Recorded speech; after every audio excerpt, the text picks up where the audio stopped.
Thanks. I'm Eric Kaufman, and I'd like to welcome you to the second plenary session. Our first speaker today is Professor Sheila Croucher, Professor of American Studies and Political Science at Miami University of Ohio in the U.S.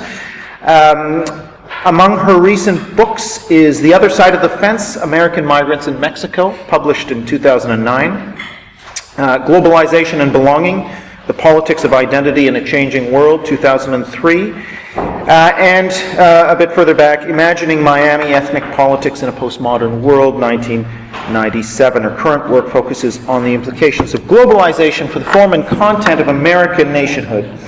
And in 2003, Croucher was awarded the College of Arts and Science Distinguished Educator Award, and in 1998, the Associated Student Government Outstanding Teacher Award. Sheila, you have the floor.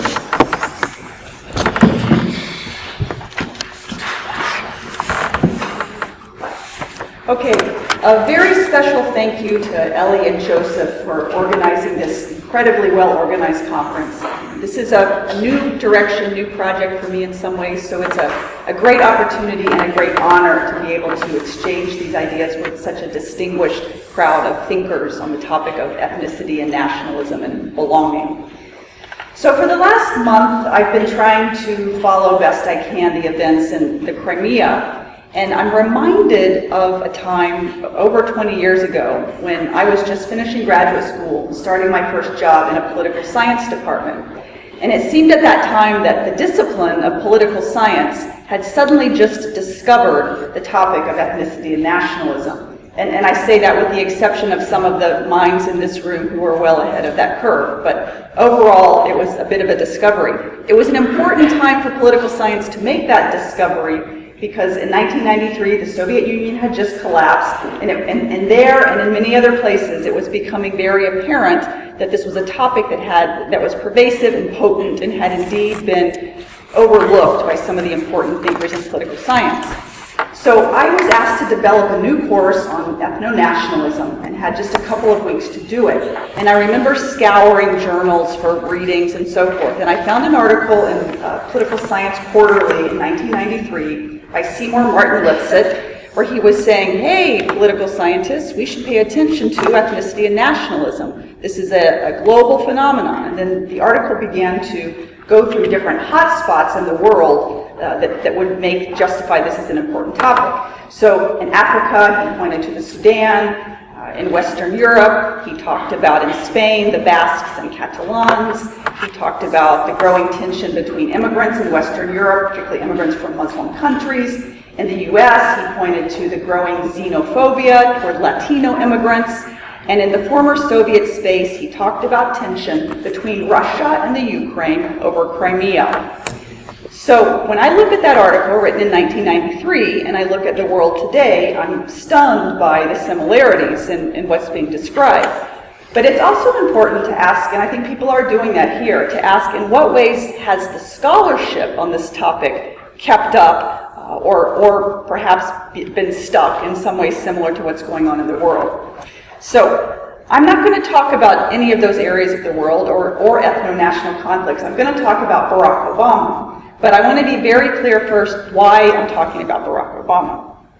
So I'm going to start with some guiding assumptions that I think will be things that all of us can probably for the most part agree on. Nationhood as a central source and site of belonging has persisted in a way and with a potency that defies many predictions of its demise. The nations and nationalisms that do persist are not static in form or content, and globalization is a primary contingency underlying their fluidity. So again, I don't think anything particularly controversial or frankly even new about those claims. But going back to that point about how has the scholarship on this topic advanced over the last 20 years, I will start with some self-criticism. In 2003, I wrote a review essay on the topic of globalization and nationhood, entitled Perpetual Imagining. And essentially the argument was that because nationhood, conceptually and in practice, is very malleable, then we can expect that nations will be perpetually imagined although those imaginings will change in both form and content. So it was, I think, an interesting enough idea, but nothing I ever did anything further with other than to make that claim. So last year, in 2013, I came across an article by Ulrich Beck, 2013, titled Cosmopolitanized Nations, Reimagining Collectivity in World Risk Society. Beck cited that perpetual imagining essay and reiterated that claim, saying it's not enough to recognize the nation as a historically constructed category, but we must explore how exactly this malleability evolves in a global context. So today's focus on Obama is my initial attempt to take seriously my call and Ulrich Beck's call to look more closely at the configurations of belonging in the context of globalization. I want to say a little bit more about Beck's argument because it's informed what it is I'm trying to do. So in this 2013 article, he's building on this notion of world risk society to argue that globalization and its attendant risks are prompting a reimagining of collectivities.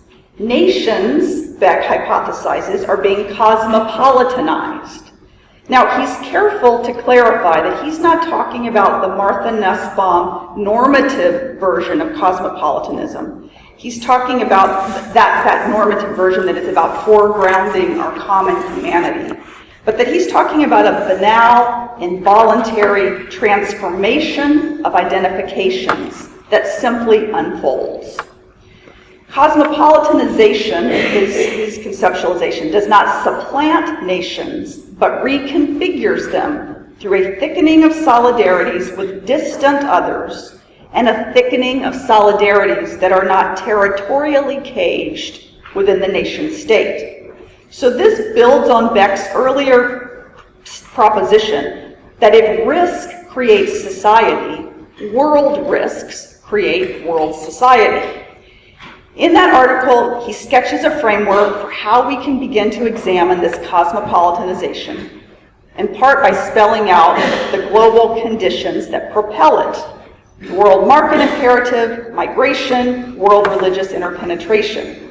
There's some reference in Beck's article to how the media play a role in configuring forms of belonging, and I attended a really interesting panel already here where some people were looking at that as well. But essentially, Beck's article is another call for more empirical analysis of what's happening now in terms of configuring belonging in a global context.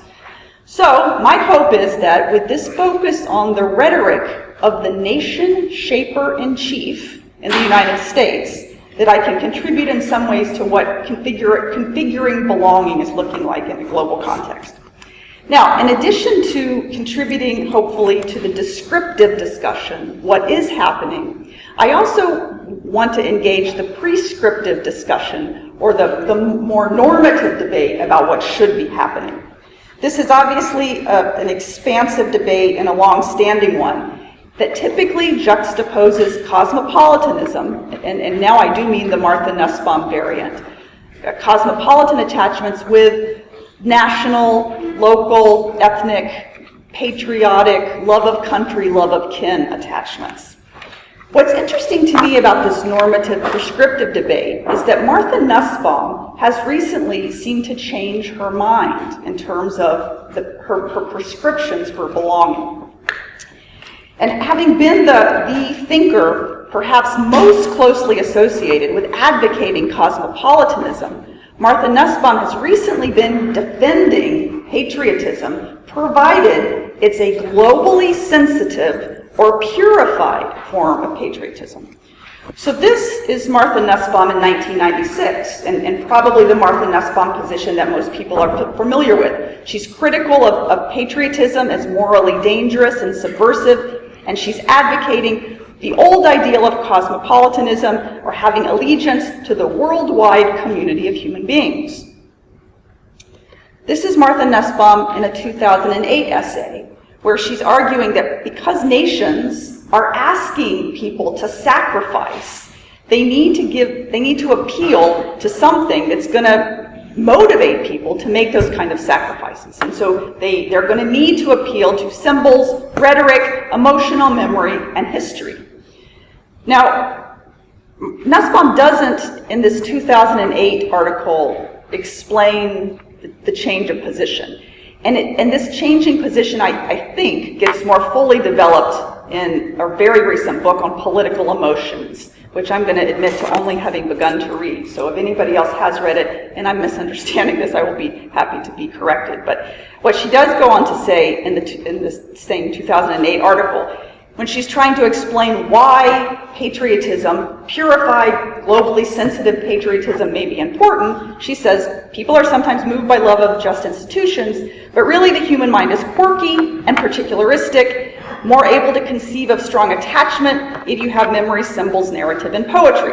Okay, so Nussbaum does caution that leaders who stir these emotions must do so in a purified and globally sensitive way, which means patriotism cannot be based on ethno-linguistic or religious homogeneity. It must foster compassion. It can usefully use anger if that anger is directed at injustice. It should draw upon hope. All citizens must be treated as fully equal, constitutions revered, and at no point should leaders rely on disgust or shame. She focuses on leaders who she thinks exemplify globally sensitive patriotism, and she does this in much more detail in this recent book. But those examples include Abraham Lincoln and Mahatma Gandhi. And what's important here is that when she talks about the purified patriotism of people like Abraham Lincoln or Mahatma Gandhi, she goes on to say that these leaders, these pure patriots, also have almost naturally a global perspective. And that allows her to conclude, and I quote, "Purified patriotism melds naturally into a striving for global justice and inclusive human love." Okay. So here are the questions I'm interested in investigating. To Beck's point, by looking at Obama's political rhetoric, to what extent is there evidence of cosmopolitan reconfiguration? And where there is patriotism, is it of the sort, according to Martha Nussbaum, that would meld naturally into cosmopolitanism? Or what Roger Smith has called telling stories of peoplehood. When Obama tells stories of peoplehood, are they the kind of stories that could be meld naturally into cosmopolitanism? Obama, I think, presents a particularly interesting and useful case for this exploration because of the claims making, both on his own part and also by many other people, the pronouncements about his global belonging and his global background, and even specifically his cosmopolitanism. One of the most widely discussed claims was one that Obama himself made in 2008 when he made a speech in Berlin and he declared himself to be a citizen of the world.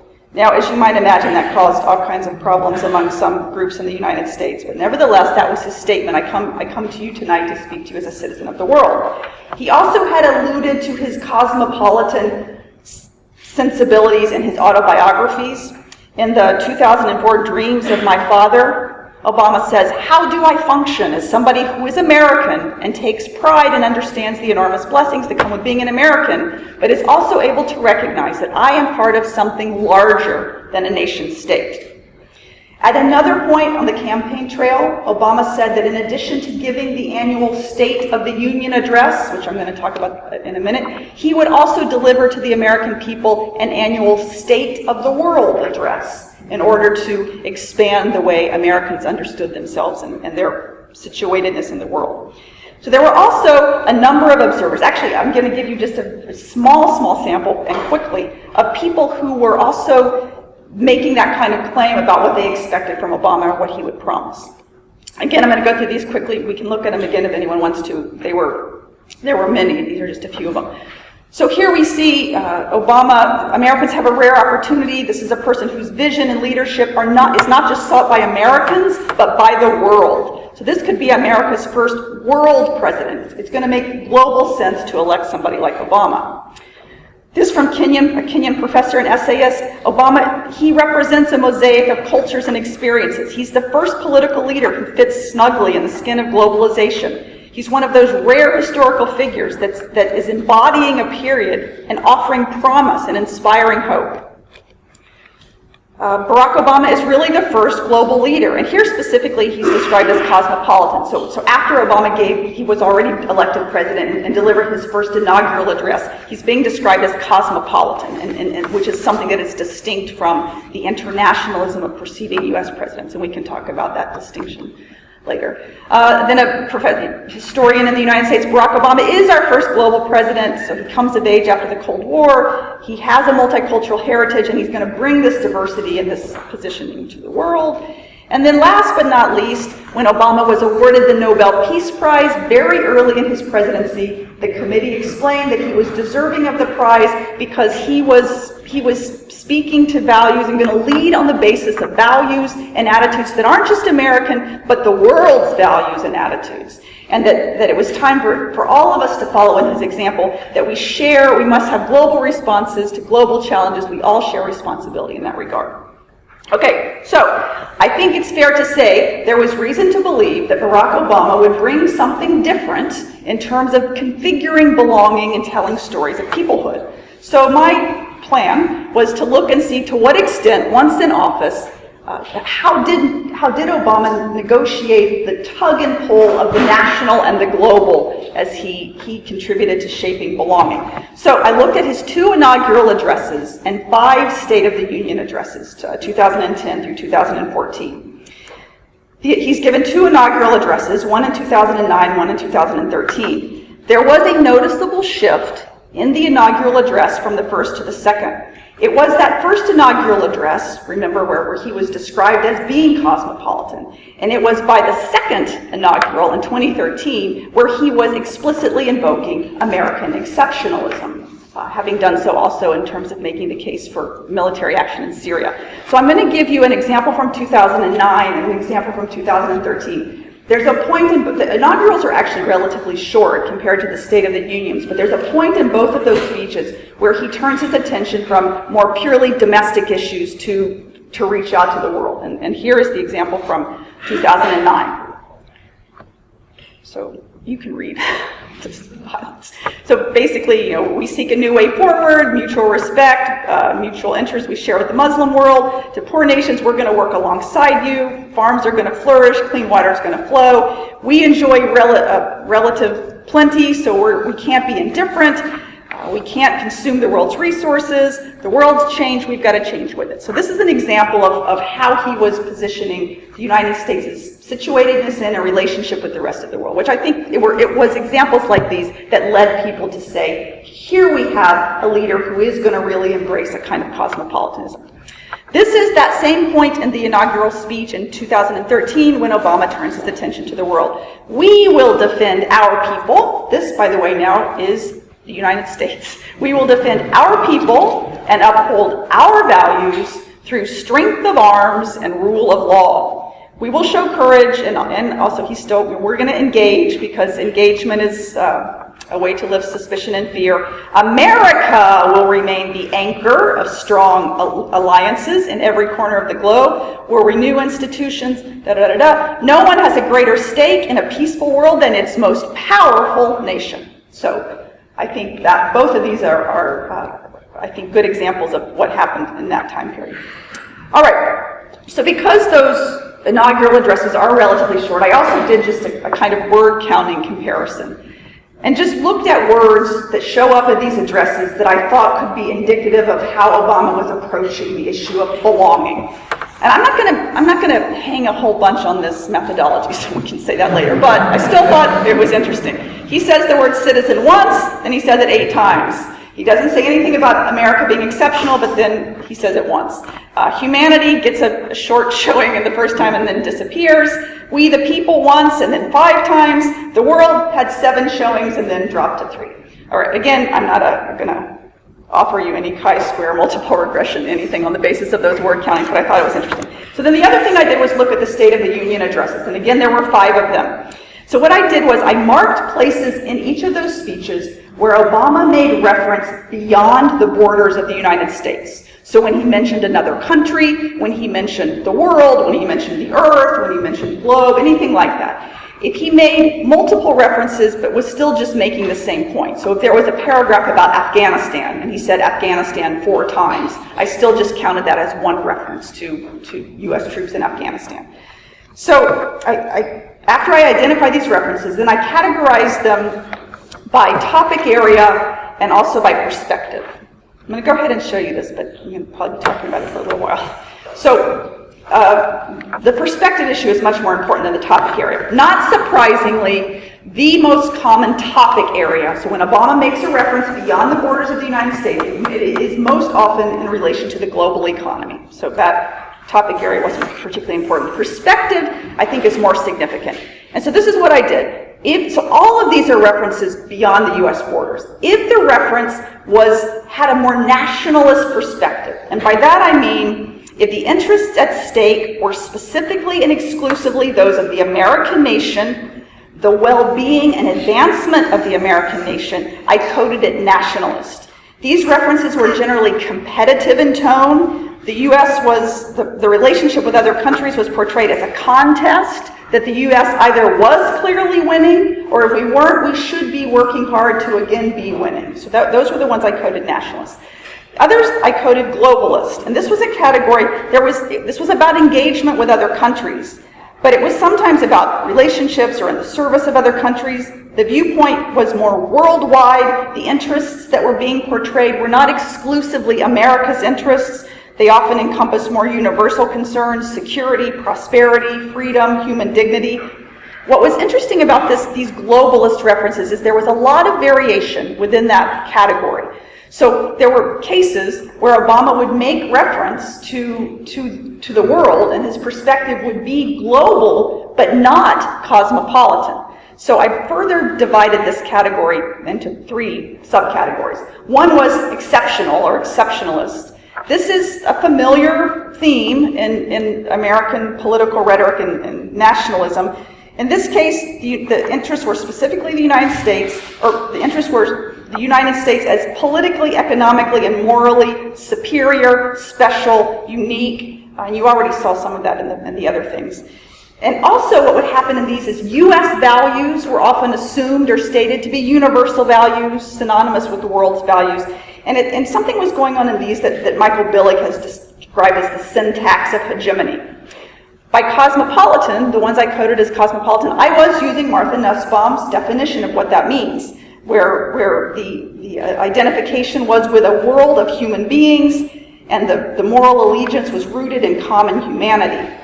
Neither meant the reference wasn't clearly fitting in either category, but I can say more about that in a second. So now I'm just going to give you some examples. There were several of them, many of them, I think 68 of them, but I'm just going to give you a few so you could see what I was doing, and some people may end up wanting to quibble with this.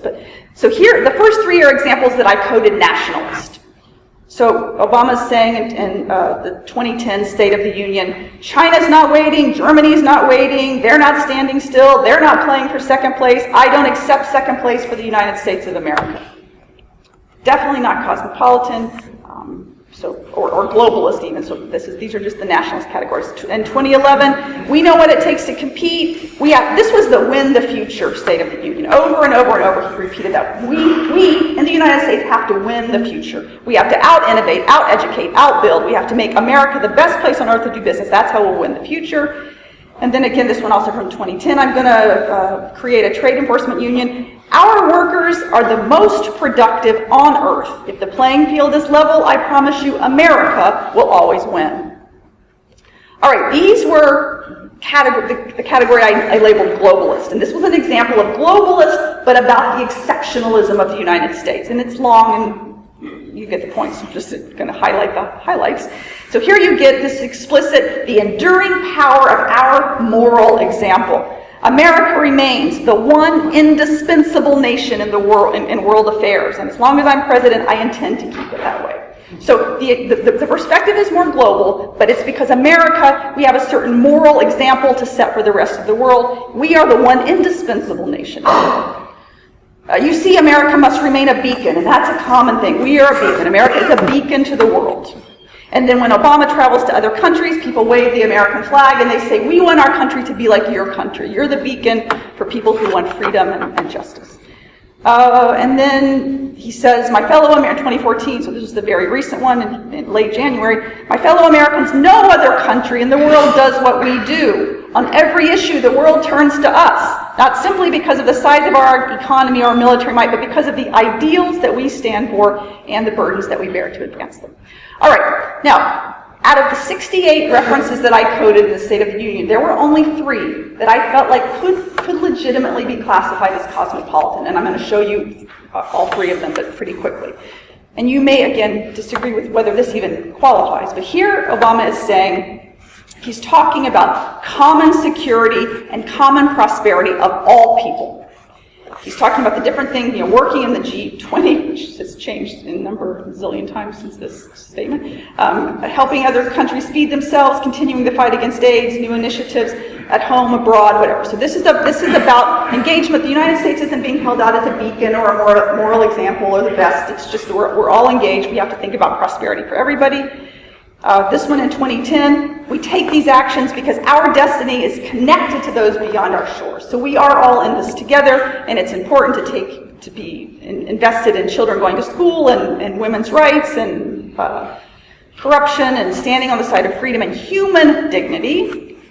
And then here, these things we do, our progress in impoverished worlds, the world, it enriches us all. Our world enriches us all. The world's children. So he's talking about things that are important for the world. Us, we, in these cases means the world, not just the United States. All right, this is an example, and I think I only did 2 of these. This was an example. You can see how I wasn't really sure what to call this. He's not talking about the U.S. as a beacon, but he's also not really talking about the world, a common humanity or shared interests. These, I think, and I was going to say this later, but I'll just say it now, I think these things I was calling neither would probably be most appropriately called internationalist, where he's talking about engagement, but the nation state is still the foremost kind of collectivity and form of belonging. Okay, same thing. And again, if anybody wants to see these again, we can come back to them. So I'm going to go back to this table right here. On the basis of this, you can see that in all but 1 year, Obama's references beyond the borders of the United States are as or more likely to adopt a nationalist perspective than a global one, and that this is already just the ones that go outside of the United States, not even the purely domestic conversation. The interests at stake are specifically and exclusively those of the American nation, and the tone tends to be more competitive. The references that could legitimately be labeled cosmopolitan were actually relatively few, and 2 of the 3 were uttered in the very first State of the Union address in 2010. And I already mentioned that I think this neither category should probably have been called internationalist. So a couple of quick caveats before I conclude with what I think the point is. I know it's a small data set. I know it's not a methodology that's going to satisfy anybody who's interested in quantitative analysis, but I think it's useful for the purposes at hand, or I hope so. I'm also aware that there are a number of idiosyncrasies to this case, and so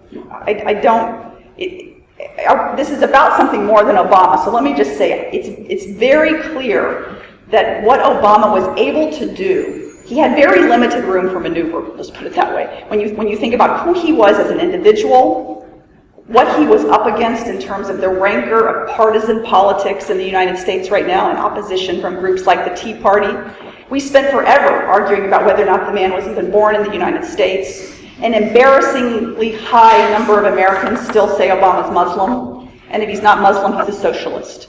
So we've spent a lot of time leaving him making the stakes particularly high for someone like Obama to prove his American nationalism. And I think that's an important thing. And also understanding what's been going on in terms of U.S. domestic politics, that's obviously an important thing. But I also think there are some broader implications or broader conclusions. And I would say those are these. In terms of Beck's question, there's limited evidence that I can see in Obama's rhetoric of cosmopolitanization. It's clear that Obama has a keen awareness of globalization and a keen awareness of world risks. But those may be necessary conditions or motivating conditions, but they're clearly not sufficient conditions for a kind of thickening of solidarity to automatically occur, at least on the part of the rhetoric of the nation shaper in chief. I think in some ways what that means, or the way to explain that, is that, and many people have said this, states continue to be much more potent, prominent actors in the global system than many people anticipated. And in fact, so states are challenged, there's no question, but they've been more intractable and more adaptable, I think, than many people anticipated. And that, by the way, is one of the major criticisms of Beck's work, that he has overstated the demise of the state as he plays out world risk society. So what that means for belonging is a couple of things. If states continue to be significant central actors, they continue to need, in Potterized words, ideological alibis.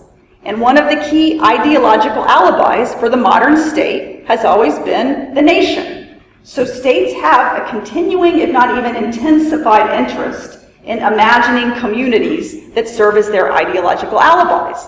And at the same time as they have an intensified need to do that, those same conditions of globalization make it harder to maintain some of the fictions of the imagined community that Benedict Anderson talked about. So, for example, Anderson's emphasis on the need for at least a belief in deep horizontal comradeship. It gets harder and harder to maintain a fiction of deep horizontal comradeship in an increasingly unequal society. So states continue to have, if not even maybe intensified, need for an ideological alibi that they find in a national community. Meanwhile, populations have a need to seek refuge, however increasingly ineffective it might be, in some kind of unit that at least promises to offer protection from the vagaries of globalization and neoliberalism. I know this conclusion is a little frustrating, because basically it's just saying, oh, guess what? Nation states are challenged, but they're not dead.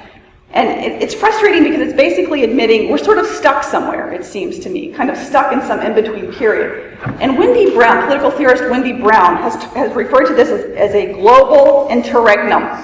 She says it's a time after the era of modern state sovereignty, but before the articulation or instantiation of an alternate order. So it's frustrating, but I think it might be the conclusion that, at least for now, we're stuck with. On this second question about the more prescriptive normative issue, I didn't emphasize Obama's patriotism, but I think you probably saw it. I assure you, and I don't think this will come as any surprise, because this is what Obama's actually known for, Obama's patriotism absolutely meets the standards of what Martha Nussbaum described as purified or globally sensitive. Again, that's one of the things he's particularly well known for. So there's nothing in Obama's patriotism that violated any of those things that rules Martha Nussbaum was laying out for purified, globally sensitive patriotism.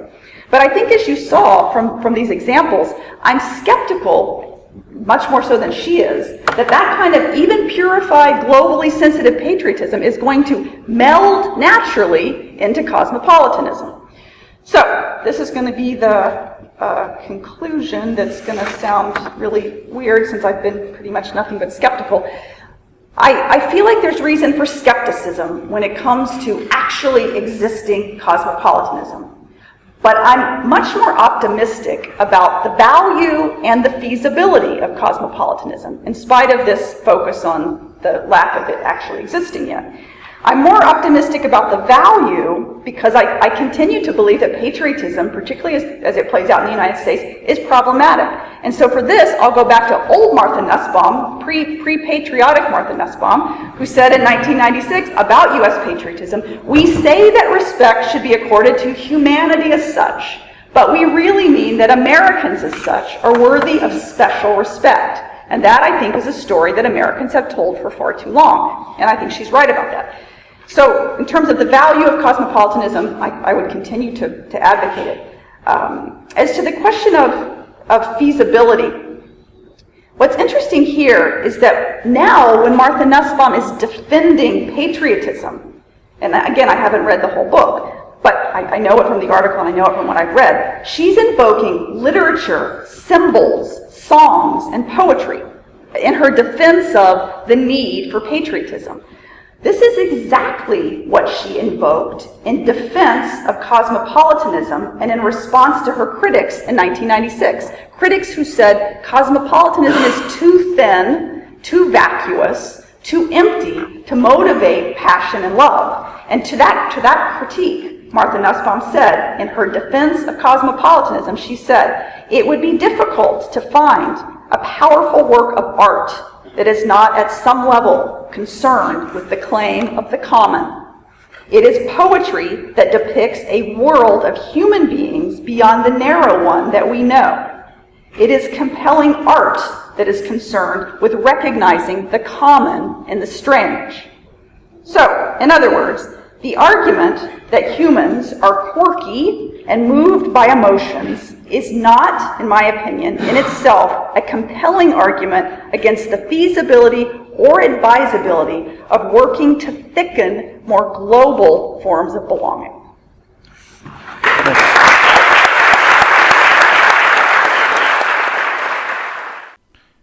The Association for the Study of Ethnicity and Nationalism is an interdisciplinary student-led research association founded by research students and academics in 1990 at the London School of Economics and Political Science. We seek to fulfill two broad objectives: to facilitate and maintain an interdisciplinary global network of researchers, academics, and other scholars interested in ethnicity and nationalism, and to stimulate, produce, and diffuse world-class research on ethnicity and nationalism. We do this through our global membership, our two leading journals, Nations and Nationalism and Studies in Ethnicity and Nationalism, our newsletter, The Ruritanian, which provides key updates on information in the field, and through our programme of events. Our YouTube channel features videos from our annual conferences, seminar series, lectures and debates. You can find us online at lse.ac.uk/ASEN, on Twitter at ASEN Events, or on Facebook at facebook.com/ASEN Events.